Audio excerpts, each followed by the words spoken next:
The twin suns of Virelion shone over a city of crystal towers and floating bridges. It was a world full of beauty and power, the heart of the Zilari Empire ruled by Queen Serathia, a name that carried both fear and respect across the stars. She was wise, strong, and loved her people, but beneath her calm face lived her greatest treasure, her two small children, Lyra and Kael, the royal twins of Virelion. They were born on the same breath, laughed together, and even their glowing eyes sparkled with the same light.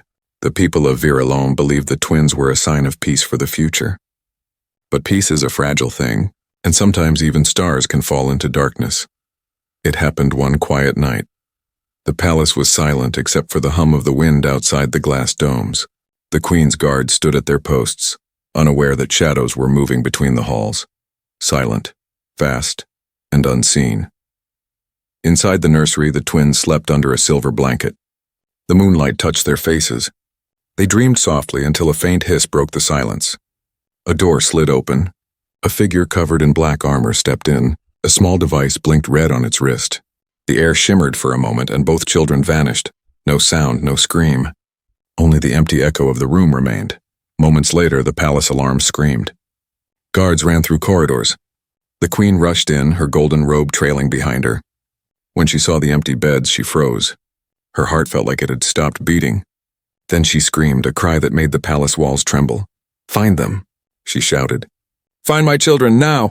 Every ship, every scout, every drone was sent into the sky. The queen's orders spread through every world under her rule. The search began across oceans, across deserts, across the stars. But there was nothing. No signal, no trace. Only silence. Days passed. The palace grew darker each night. The queen sat by the twins' empty beds, touching the small toys they left behind. Hope was fading. Whispers spread that the heirs were gone forever. But far away on the other side of the planet, a human lived in quiet isolation. His name was Daniel Carter. He was an engineer from Earth, sent to help maintain the oxygen processors that kept alien colonies alive. He lived alone in a small research outpost, surrounded by miles of empty desert and glowing rock. His only company was the soft hum of machines and the wind outside his cabin. Daniel didn't know about the royal children. He didn't care about politics or the empire. All he wanted was to finish his work and go home. But fate had a strange way of finding him. One night, as he sat writing a maintenance report, his instruments picked up a weak energy signal, something strange and unstable coming from the forest beyond the dunes. He frowned. The scanner shouldn't detect anything out there. It was all empty land. He thought about ignoring it, but the signal flickered again, like a heartbeat, slow and fading. Curiosity got the better of him. He grabbed a flashlight and stepped outside into the cool night air. The twin moons hung low, silver light spreading across the sand. He followed the signal into the forest. The deeper he went, the stranger it felt. Quiet, too quiet, as if the forest itself was holding its breath. Then he heard it, a soft, broken sound. A child's cry. Daniel froze. It didn't sound human. The voice was higher, trembling like a melody from another world. He looked around with his light. Branches moved, leaves shimmered, and then he saw them. Two small figures huddled near a fallen tree. Their skin glowed faintly blue. Their eyes were wide and frightened. They looked weak, exhausted, and lost. Daniel blinked, thinking his mind was playing tricks on him. "Hey, are you okay?" he asked softly. The older one, a girl, flinched, shielding the younger boy behind her. They spoke in a language Daniel didn't understand. Their voices trembled. One of them pointed toward the sky, whispering something again and again. Daniel knelt down slowly, showing his hands. "It's okay. I won't hurt you." The girl watched him carefully, then collapsed to her knees. The boy began to cry again. Daniel's heart clenched.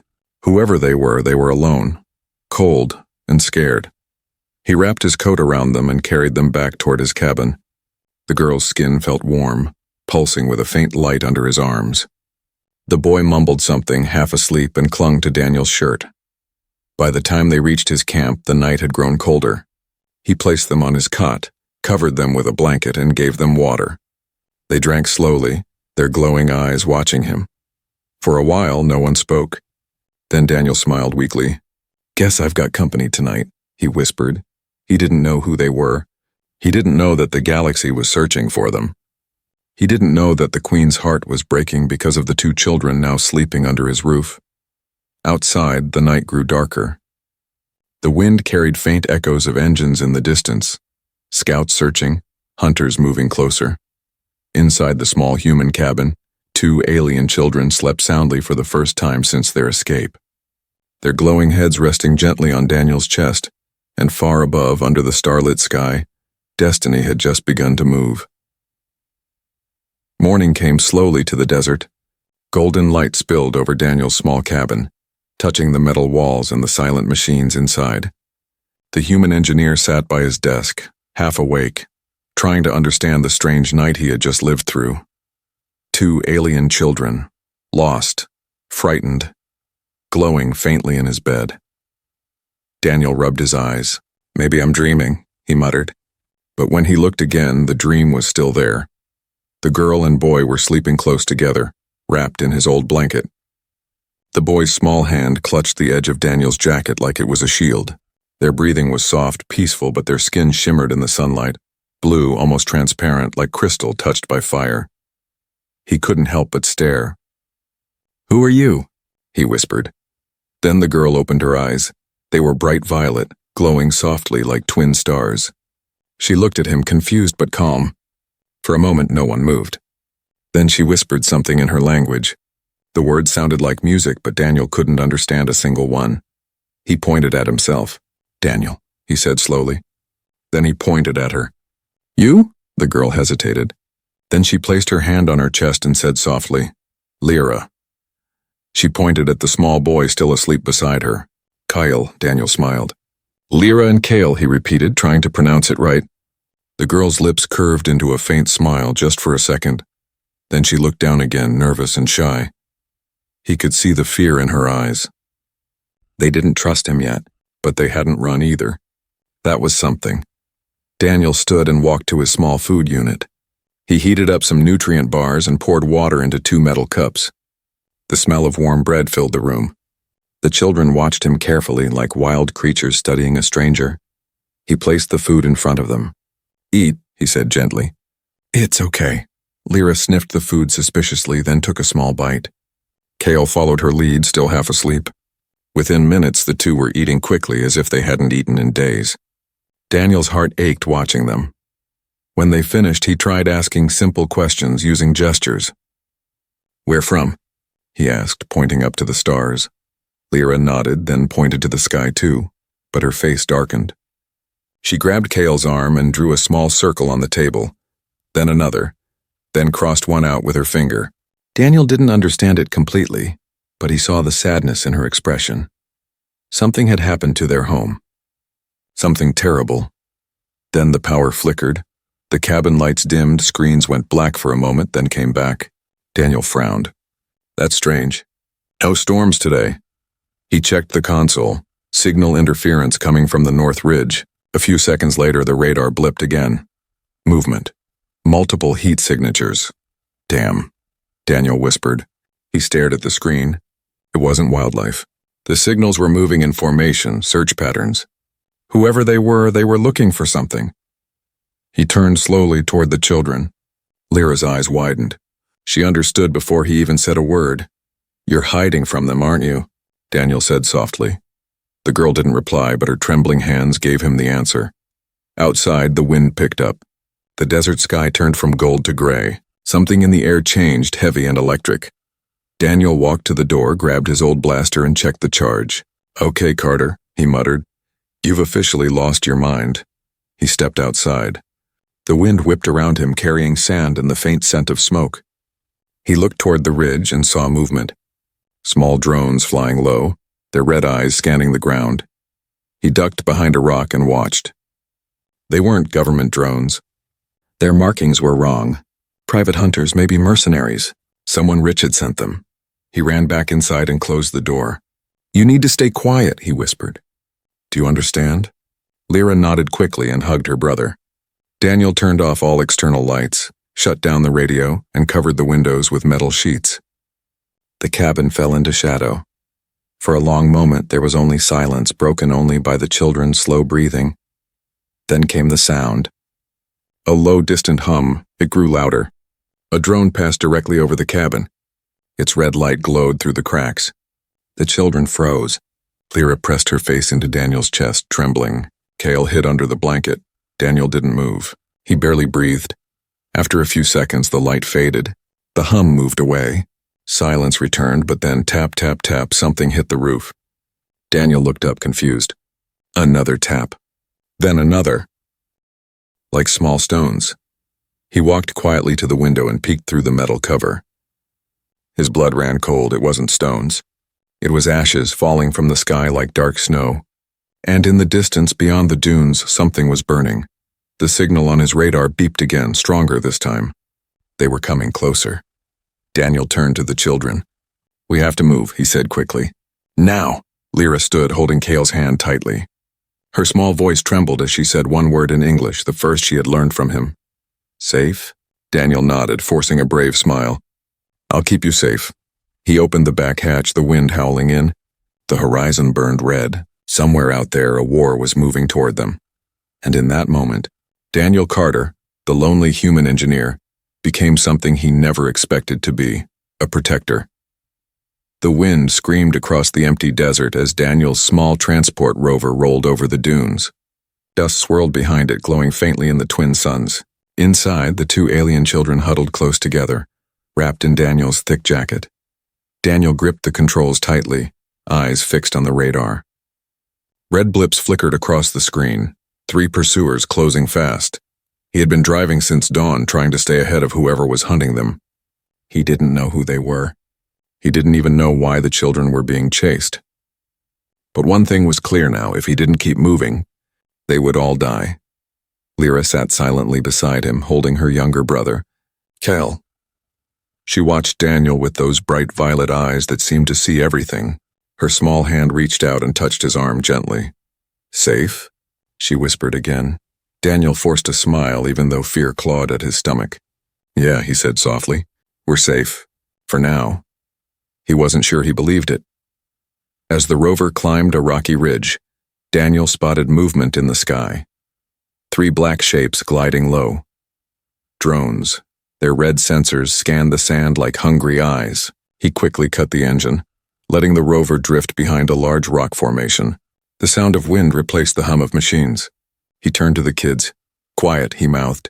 The drones passed overhead, slow and methodical. One hovered directly above them. Its light flashed across the rocks, missing the rover by inches. Daniel held his breath. Cale whimpered softly, and Lyra covered his mouth, eyes wide with fear. The drone paused. The red light stopped moving. For a terrifying second, Daniel thought it had found them. Then it turned and flew away. The air felt alive again. Daniel exhaled, shaking. "That was close," he muttered. Lyra looked at him, then pressed her small, glowing hand to his chest. "Thank," she said quietly, her voice trembling but full of feeling. Daniel smiled weakly. "You're welcome, kid." He didn't realize it, but something inside him was changing. He had been alone for months, no friends, no laughter, just work and silence. But now, with these 2 strange children beside him, the silence felt different. It felt alive. As night fell, Daniel stopped near an abandoned mining dome, a half-buried metal shelter from the old war days. The roof was broken, but it still offered cover. He guided the rover inside and turned off the lights. "All right," he said softly. "We'll rest here for a bit." The twins climbed out slowly. Lyra looked around the dusty space, her glowing skin casting faint light on the metal walls. Daniel found a few power cells and connected them to his portable generator. A dim light flickered on. Cale smiled for the first time. He ran his fingers across a pile of sand and laughed softly when it sparkled in the light. Daniel chuckled too. It was the first sound of happiness he'd heard in days. He warmed up some rations and shared them. The children ate quietly but gratefully. Afterward, Lyra began drawing shapes on the sand floor using her glowing fingertip. 2 suns, a castle, and 2 small figures under a tree. Daniel watched her carefully. "That's you and Cale, isn't it?" She nodded. Then she drew a tall figure wearing a crown. Her expression softened and her eyes shimmered with tears. She placed her hand on the drawing of the crowned figure and whispered something in her language. Daniel didn't understand the words, but he understood the pain. Their mother. He looked down. feeling a lump in his throat. "We'll find her," he said gently. "I promise." Lyra blinked and looked up at him, surprised by the kindness in his voice. Then slowly she nodded. Later that night, Daniel sat near the entrance, watching the stars. His old communicator flickered weakly, no signal strong enough to reach command. But one line caught his eye. "Transmission detected, encrypted source origin, Virelon Palace." He leaned forward. "What the—" He tapped the screen. The message decrypted halfway, showing a headline in alien script and a few translated words. "Royal twins. Missing human suspect. Dangerous." Daniel's blood turned cold. "They think I kidnapped them," he whispered. He looked back at the sleeping children. Lyra's hand rested protectively on Kale's chest, their soft, glowing bodies curled under his old blanket. He rubbed his face. "This just keeps getting worse," he said to himself. Then he heard something. A distant hum, low and steady. It wasn't wind engines. He grabbed his rifle and peeked outside. On the horizon, small lights flickered. Dozens of them. Hoverbikes. Daniel's heart pounded. They had found him. He rushed back inside and shook Lyra gently awake. "Lyra, we have to go." Her eyes opened instantly, alert. She looked outside, saw the lights, and her face went pale. She grabbed Kale and climbed into the rover. Daniel powered up the engine. The roar echoed through the dome as dust rose around them. The hunter's lights grew brighter. "Hold on!" Daniel shouted as the rover burst through the broken door and sped into the desert night. Behind them, beams of red light sliced through the darkness, laser fire missing by inches. One shot hit the sand beside them, throwing up smoke and fire. Kale screamed. Daniel swerved hard, barely keeping control. "Almost there," he yelled, though he didn't know where "there" was anymore. The night sky burned with pursuit lights. Daniel pushed the rover faster, its engines screaming.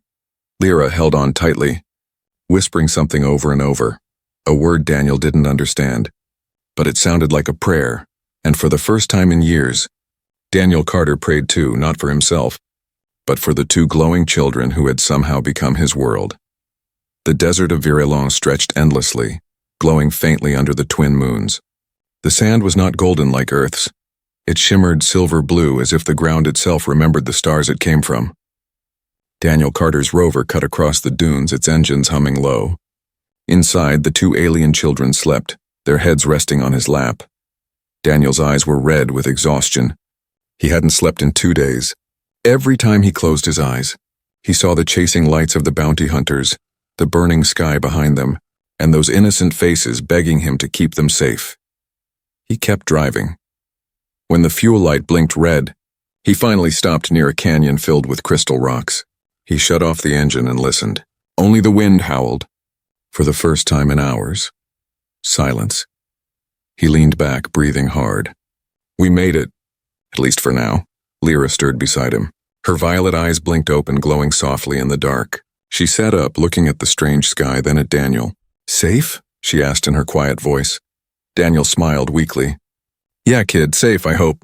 Kale yawned and hugged his sister. The sight made Daniel chuckle. "You two really are something," he whispered. He climbed out of the rover, stretching his stiff muscles. The night air was cold, sharp, filled with the metallic scent of alien minerals. Above him, the stars looked closer than ever. For a brief moment, it was beautiful, peaceful. But peace never lasted long on this planet. He turned on his scanner just to be sure. The radar was clear. No signals nearby. But still, something in the wind made him uneasy, like the world was holding its breath again. The next morning, Daniel decided to move deeper into the canyon. The rocks provided cover from the sky. He found an old mining dome half buried in sand, its entrance rusted but still intact. Inside, the air smelled stale but breathable. "This'll have to do," he said, brushing dust from a control panel. "Welcome to our new home, kids." The twins followed him inside, curious and cautious. Lyra touched one of the glowing crystals on the wall. It pulsed faintly, reacting to her touch. Kale laughed and clapped, and for the first time since their meeting, Daniel saw real joy on their faces. He smiled. "Guess the place likes you better than it likes me." He worked on repairing the dome's energy core while the children explored. Lyra found a small mirror and stared at her reflection quietly. Then she pointed at Daniel. "Human?" Daniel nodded. "That's right, human." She tilted her head. Different? He laughed softly. Yeah, you could say that. Cale pointed at himself. Zelari, he said proudly, his small voice echoing. Daniel froze. Wait, Zelari? He had heard that name before. The Zelari Empire, the ruling power of this entire region. The Queen of Zelari was one of the most powerful beings in the galaxy. He turned to Lyra slowly. Are you really Zelari? The girl hesitated. Her eyes shimmered, and then she nodded once. She drew a small shape in the dust, a crown. Daniel's mouth went dry. You've got to be kidding me. He looked at the boy, then at the girl. You're royal. You're her kids. The twins didn't fully understand his words, but they could see the shock in his eyes. He sat down, running a hand through his hair. That explains everything. The search parties, the bounty hunters, they're not after some random kids. They're after you. The weight of it hit him like a storm. He had 2 royal heirs hiding in his shelter. And the galaxy thought he was the kidnapper. He sighed deeply. What did I get myself into? Lyra looked at him, sensing his fear. She walked closer, placing her small glowing hand on his wrist. No bad, she said slowly in broken English. You good?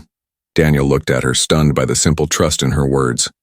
For the first time, he didn't feel alone. Later that night, the 3 of them sat near a small campfire inside the dome. Daniel told them stories, simple ones from Earth, about oceans, mountains, and rain. The children listened with wide eyes as if hearing about another universe.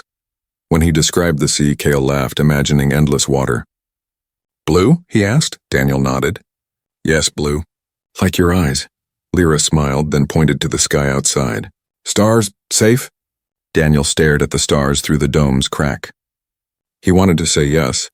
He wanted to promise her safety. But the truth sat heavy in his chest. He didn't know how long they could keep running. Suddenly, his communicator flickered again, static, then a message. A royal seal appeared on the cracked screen. He leaned closer, eyes wide. To all sectors, the human Daniel Carter is wanted for the abduction of Her Majesty's heirs. Capture or eliminate. His stomach dropped. The words hit harder than any bullet could. He turned off the device quickly, afraid the signal might reveal their location. His reflection on the dark screen looked back at him, tired, dusty, and branded a criminal. He whispered to himself, They think I stole them. They'll never believe the truth. Behind him, Lyra and Cale had fallen asleep beside the dying fire, their small faces peaceful. The faint blue glow from their skin painted the walls softly. Daniel stared at them for a long time. Then he whispered, I don't care what they call me. I'll get you home, even if it kills me. Outside, the night winds roared again.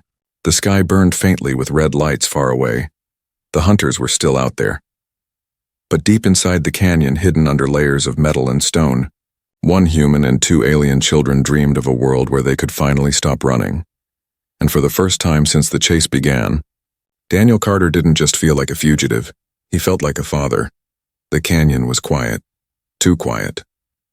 Daniel Carter sat near the cracked console of the old mining dome, his tired eyes fixed on the faint blue screen. The message he had just seen replayed in his mind like an echo that refused to fade. The human Daniel Carter is wanted for the abduction of Her Majesty's heirs. Capture or eliminate. He still couldn't believe it. The Queen, their mother, believed he had taken them. The entire empire was hunting him now. He turned off the device and rubbed his forehead. They think I'm the villain, he whispered. And maybe soon, they'll make sure I become one. Behind him, the twins slept near the small campfire. Their glowing skin cast soft blue light over the dark metal walls. For a moment, they looked peaceful, safe. But Daniel knew that peace was borrowed time. He stood and walked toward the dome entrance. The wind outside howled like an angry spirit, carrying the scent of burning sand and smoke. Somewhere out there, engines hummed. The hunters never stopped moving. Daniel clenched his fists. I can't keep running forever, he muttered. If I want to save them, I need to find the truth. The next morning, Daniel woke to find Lyra standing by the console, touching the screen carefully. She had turned it on again, her eyes wide, her small fingers tracing over alien words Daniel couldn't read. Lyra, don't... He started, but then paused.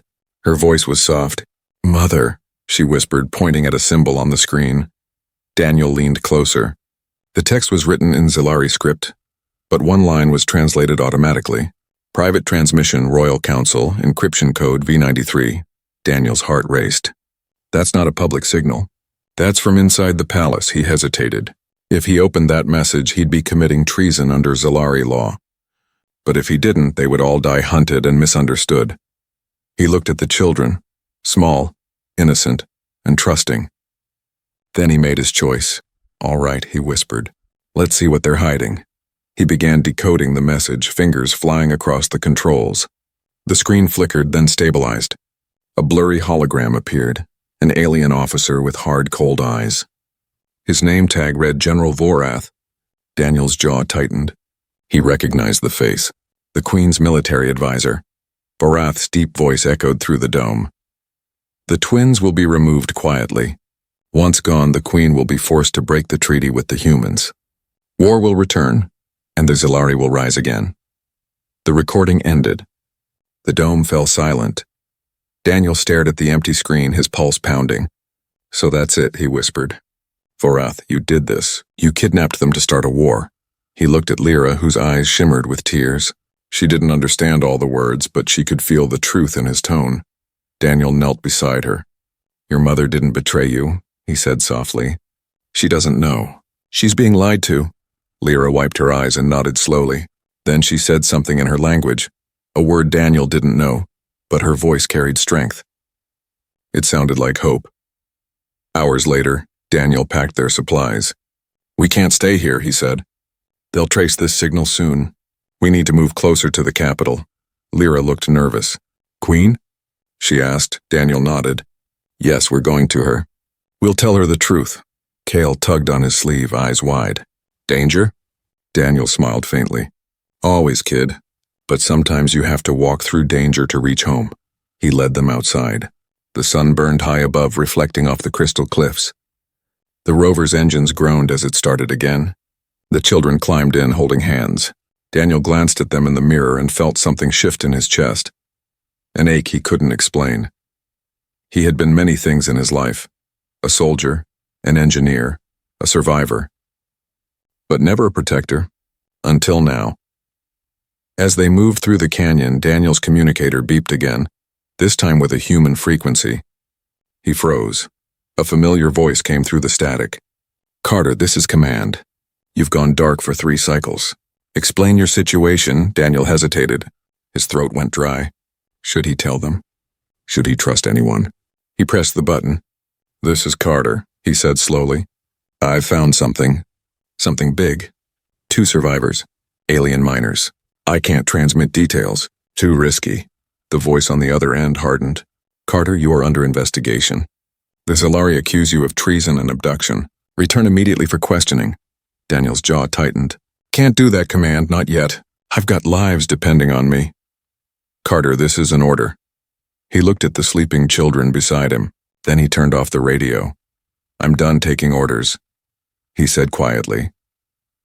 By nightfall, they reached the edge of the Red Plains, a wasteland filled with glowing storms. Thunder rolled across the horizon. Lightning danced through the air like white fire. Daniel parked the rover under a rocky ledge. We'll rest here, he said. Lyra crawled out, staring at the sky with wonder. Beautiful, she whispered. Daniel smiled sadly. Yeah, dangerous but beautiful. As they sat around a small fire, he thought about the message, about Vorath, about the Queen who still believed he was her enemy. He pulled out his old military tag and stared at it. Once I fought wars for orders I didn't believe in, he murmured. Not this time. This time I fight for them. Lyra leaned her head on his shoulder, tired and trusting. Cale curled up beside them, his soft glow lighting the darkness. For the first time since his exile to this lonely world, Daniel felt something he hadn't felt in years. Purpose. He looked out into the storm and whispered, We're coming for you, Vorath.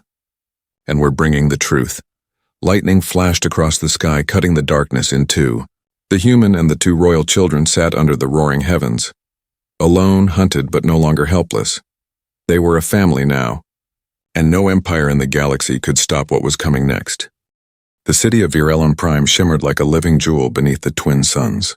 Its towers rose high above the clouds, each one crowned with banners of blue and gold. To most it was a place of beauty and power. To Daniel Carter it looked like a fortress built on lies. He stood on a cliff overlooking the capital, a sand-stained cloak wrapped around his body. Beside him, the twins peered down in silent awe. For them, this was home, but it didn't feel like it anymore. Lyra whispered, "Mother." Her glowing eyes filled with longing. Daniel knelt beside her. "We'll see her soon," he said gently. "But we have to be careful. There are people inside who want you both gone." Kyle frowned. "Bad people?" Daniel nodded. "Very bad. The plan was reckless. Impossible, maybe. But it was the only way."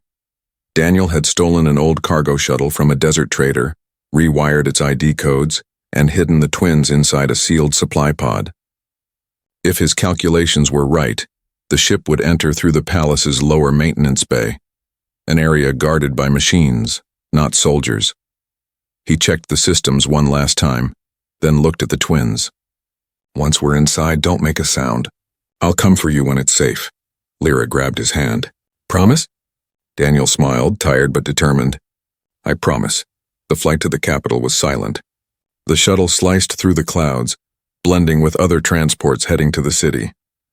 Below, rivers of light flowed through the streets, and tall airships floated like silent whales.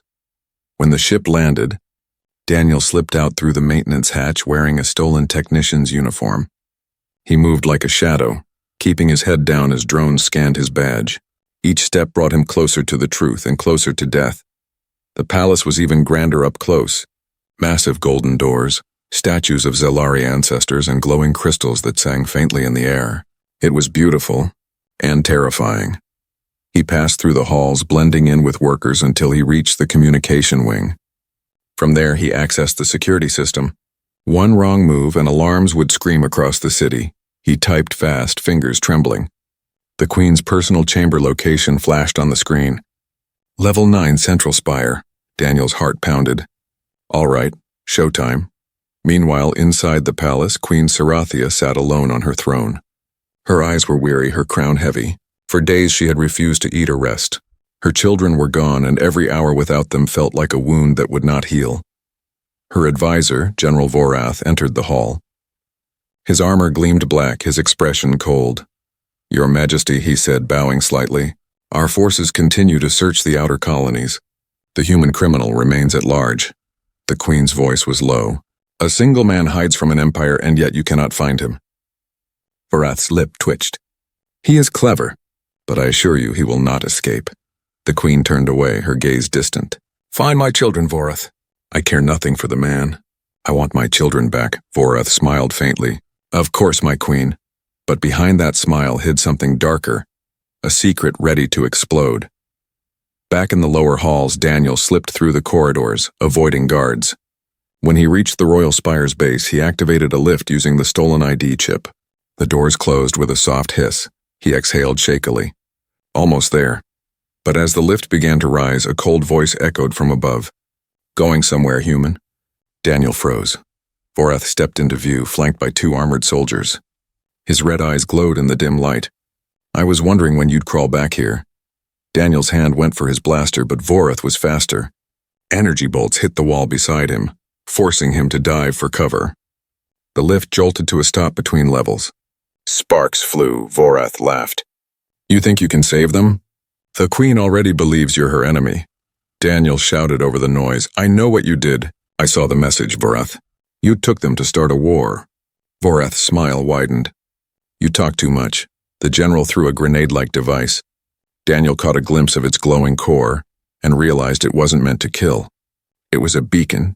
An alarm blared through the halls. The palace shook with the sound of metal doors sealing shut. Daniel crawled through a vent, escaping the lockdown. He moved fast, every muscle screaming in pain. He had to reach the Queen before Vorath did. He burst through a maintenance hatch and suddenly found himself in the throne hall. The Queen turned sharply, startled by his entrance. Guards raised their weapons. Daniel raised his hands, breathless. "Your Majesty!" "Please don't shoot. I'm not your enemy." The Queen's eyes burned with fury. "You dare show yourself here, human? You stole my children." Daniel's voice broke. "No, I saved them." He reached into his jacket and activated a small device. The hologram flickered. Vorath's secret message played in the air for all to see. The Queen's eyes widened as she saw her general's face. "The twins will be removed quietly. The Queen will break her treaty. War will return. Gasps filled the hall. The queen's hand trembled. Vorath, But before she could finish, Vorath stormed in furious. Lies, he's faking it. He wants your throne, my queen. He raised his arm and pressed a button. A faint beep echoed in the room. Daniel's stomach dropped. He knew that sound. A detonator. The queen froze. What did you do? Vorath smirked. I just made sure no one leaves this room alive. Daniel's instincts kicked in. He sprinted forward, tackling the general just as the device beeped faster. Guards shouted. The world turned white. Boom. The blast tore through the hall, fire and smoke filling the air. When the dust settled, the great golden doors had shattered, and the queen lay surrounded by debris. Her crown had fallen, her breath ragged, and there, amid the smoke, stood Daniel, shielding her with his burned arm, blood trickling down his face. He looked up weakly and whispered, Your Majesty. The twins, they're safe. The queen's eyes widened. You saved them? Daniel nodded once before collapsing beside her. Outside, through the wreckage, two small glowing figures appeared. Lyra and Kyle, running into the throne hall, tears in their eyes. They fell to their knees beside Daniel, holding his hands as the queen wept softly. For the first time in years, the great palace of Virelon was silent, not with fear but with truth. Smoke and fire filled the grand throne hall of Virelon. The air was thick with dust and the smell of burnt metal. The great golden walls that once glowed with pride now stood cracked and blackened. In the center of the destruction, Daniel Carter knelt on the marble floor, one arm burned, his uniform torn. His breath came in sharp, painful gasps. He could barely see through the haze, but his focus stayed on the two small figures running toward him. Daniel! Lyra cried, her voice trembling as she reached him. Her glowing hands touched his face gently, leaving soft blue light on his skin. Kyle clung to his arm, sobbing. Don't die. Daniel forced a weak smile. Hey, you two still glow. That's good news. The queen staggered to her feet, clutching her side. Her golden crown lay shattered beside her. When she saw Daniel bleeding before her children, her heart froze. The truth was right there, alive and undeniable. Vorath lay a few feet away, pinned under fallen debris. His armor sparked, his face twisted with hatred. You think this changes anything human? He spat weakly. You'll die here, and the queen's peace will die with you. Daniel turned his head toward him, eyes blazing with pain and defiance. Maybe, but the truth won't. He pressed a button on his wrist console. The small device he had hidden in his jacket, a transmission beacon, flashed green.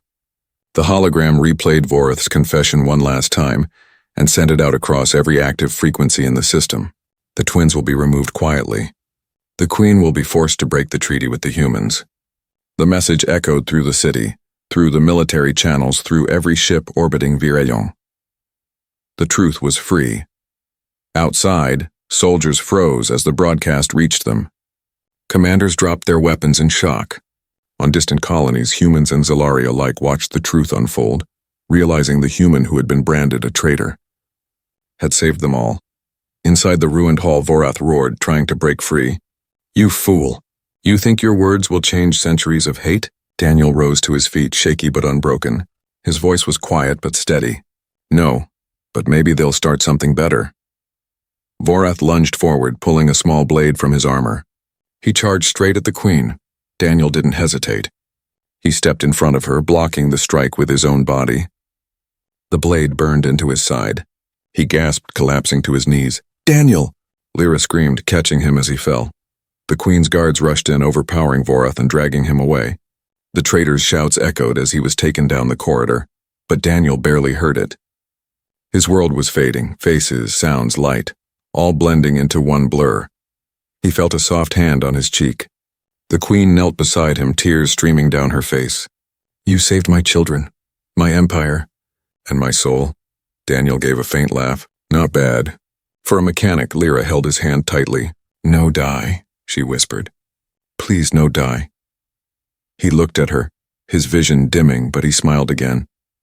The same warm, human smile that had comforted her through every storm. You're safe now. Both of you. That's all that matters. Then his eyes closed. The hall fell silent. Hours later, the fires were gone. The queen stood before the grand balcony. her children beside her and a galaxy watching through holographic screens. Her voice carried across the stars. Today the truth has been revealed. One human, alone, hunted, and accused, saved the future of two worlds. Let it be known that his courage ended the war before it began. She looked at the sky, her tone softening. Daniel Carter gave his life for peace. From this day, no human shall be called lesser, for he proved that honor knows no species. Crowds below erupted in light and sound. The name Daniel Carter spread through every corner of the galaxy, a symbol of unity, of courage, of what humanity could be. But fate had one more miracle to give. In the palace infirmary, quiet and filled with soft blue light, Daniel stirred. Machines beeped faintly. His wounds had been healed using Zalari regeneration tech, the Queen's personal order. He opened his eyes slowly. The first thing he saw was Lyra and Kale asleep beside him. One on each arm, he whispered, voice rough but alive. Guess I'm harder to kill than I thought.